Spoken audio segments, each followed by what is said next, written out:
Hello student, welcome to your social science class. Today we discuss the history third chapter, the Sultans of Delhi. In our previous video, we discussed about the state government and the role of the state government. In this video, we discuss the history third chapter, the Sultan of Delhi. So first start our chapter, the Sultan of Delhi. देखो student, जो periods between AD 1206 and 1526 is known as the period of Delhi sultanate. जो ये 1206 और 1526 के बीच का जो period है is known as the period of Delhi सल्तनते।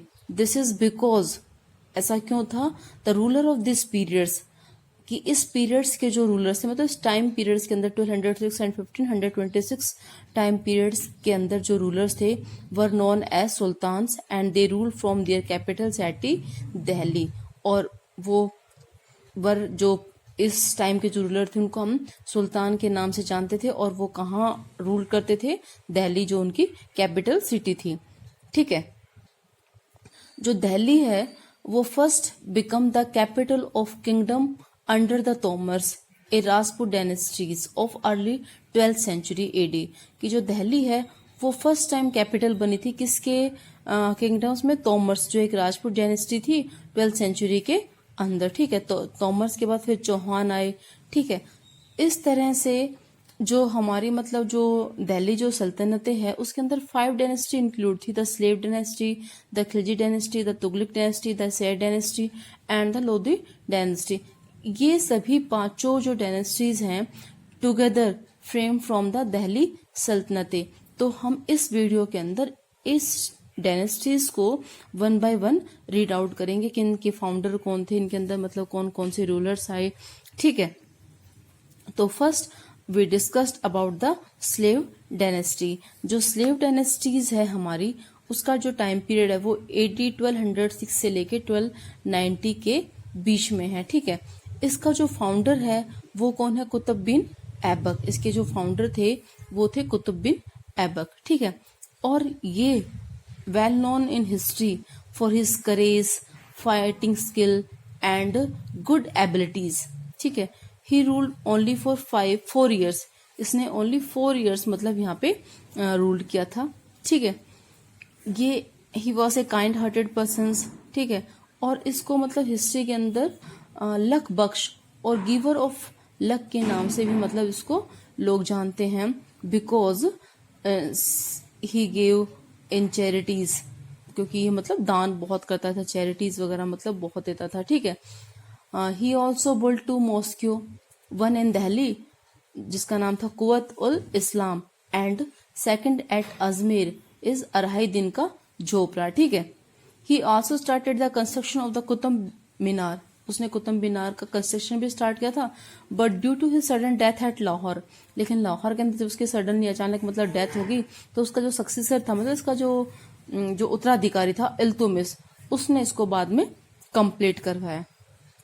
ठीक है, इतना क्लियर हो गया। कुतुब बिन ऐबक मतलब इसका जो स्लेव, जो हमारी फर्स्ट जो डायनेस्टीज थी, इसका क्या था, फाउंडर था। और ये अपने मतलब हिस्ट्री के अंदर अपने non his courage, his fighting skill and good abilities and kind hearted persons के लिए काफी मतलब लोग इसको जानते थे। ठीक है, और इसको मतलब लक बख्श और गिवर ऑफ लक्स भी कहा जाता था, क्योंकि ये बहुत ज्यादा जो चैरिटीज वगैरह मतलब लोगों को देता था। इसने 2 मॉस्क्यूज बनवाई, one in Delhi and second in Ajmer. He also in Qutub Minar, इसने जो कंस्ट्रक्शन कुतुब मीनार का कंस्ट्रक्शन भी स्टार्ट किया, लेकिन इसकी सडनली डेथ के बाद इसका जो सक्सेसर था इल्तुमिश, उसने इसको कंप्लीट किया था। तो आई थिंक स्टूडेंट आप ये समझ गए होंगे, कुतुब बिन ऐबक है वो हमारा कंप्लीट हो गया। अब कुतुब बिन ऐबक के बाद हमारा था इल्तुमिश। ठीक है, ये हमारी सभी स्लेव डायनेस्टीज के मतलब रूलर चल रहे हैं। इल्तुमिश था, उसने क्या किया कि सबसे पहले तो जो उसके टाइम मतलब जैसे जब वो गद्दी पे बैठा तो जो उस समय जो रिवोल्ट्स वगैरह होती उसको उसने मतलब सरप्रेस मतलब उसको दबाने की कोशिश की। ठीक है, एंड देन उसने क्या किया कि अपने आप को मतलब जो मंगोल थे उनके इन्वेंशन से बचाने के लिए अपनी जो पॉलिसीज वगैरह थे, रूल रेगुलेशंस थे, उसमें बहुत ज्यादा चेंजमेंट किए। ठीक है, उसने क्या किया, एक रूलिंग नॉबिलिटीज पीरियड्स बनाया था, ऑर्गेनाइज किया था, जिसको चालीसा के नाम से वो काफी फेमस था। ठीक है, और उसने अपना जो एम्पायर था उसको मतलब काफी स्मॉल स्मॉल यूनिट्स के अंदर डिवाइड किया था, ताकि मतलब उसको मतलब अच्छे से वो रूल आउट कर सके, उस पर कोई प्रॉब्लम नहीं आए। ठीक है, और उसके साथ साथ उसने जो सिल्वर कॉइन्स है उनको भी इंट्रोड्यूस किया था। ठीक है, और कॉपर कॉइन्स को भी। ठीक है, these coins were use during the sultanate periods, और ये जो कॉइन्स है उस टाइम काफी यूज होते थे। ठीक है, तो कुतुब ऐबक हो गया हमारा, इल्तुतमिश हो गया। अब इल्तुतमिश के बाद जो उसकी जो सक्सेसर थी, उसके हालांकि बेटे भी थे, लेकिन उसने जो बेटी थी उसके ऊपर उसको ज्यादा विश्वास है। उसने जो बेटी है उसको मतलब नॉमिनेट किया था अपना एज ए सक्सेसर।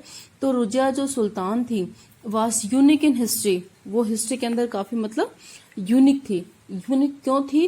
क्योंकि वो फर्स्ट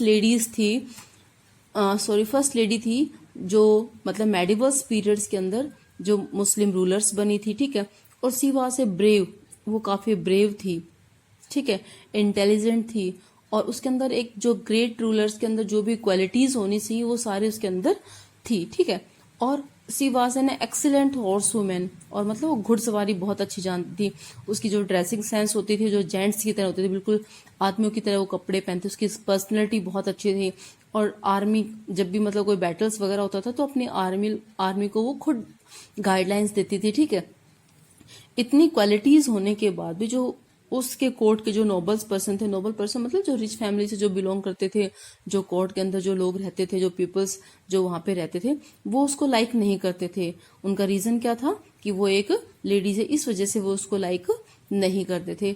उस समय के एक जो मिनहाज सिराज थे, उन्होंने बताया कि जो रजिया थी वो काफी अपने जो भाई थे उनसे बहुत ज्यादा मतलब एबल थी, क्वालिफाइड थी, लेकिन तब भी मतलब वहां के जो रूल्स थे, जो मतलब जो पब्लिक्स थी, वो उनको पसंद नहीं करती थी।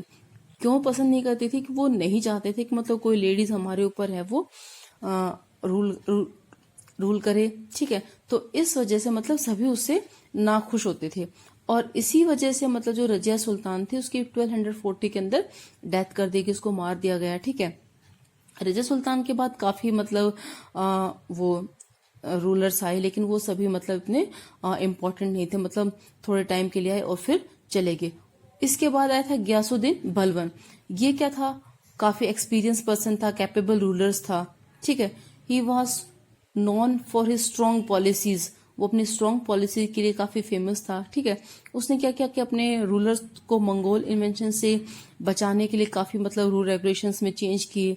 ठीक है, और वो काफी अपने आप को मतलब पावरफुल भी प्रूफ करने में काफी सक्सेस रहा। और 1286 में उसकी डेथ हो गई। उसके मरने के बाद उसके जो सक्सेसर थे, मतलब उसके जो उत्तराधिकारी थे, वो काफी वीक थे, और इस वजह से जो दिल्ली सल्तनत थी 1290 के अंदर दूसरे डायनेस्टी मतलब जो न्यू डायनेस्टीज है उसके हाथों में चली गई। जो न्यू डायनेस्टी कौन सी थी?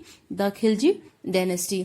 जो खिलजी डायनेस्टी थी उसके बारे में हम नेक्स्ट वीडियो के अंदर डिस्कस करेंगे। आई थिंक आपको जो स्लेव डायनेस्टीज के रूलर्स हैं उनके बारे में अच्छे से मतलब नॉलेज होगी, कि अगर कोई डाउट होते तो वो हम आप जो हमारी जूम क्लासेस होती हैं उसके अंदर डिस्कस करेंगे। Thank you students.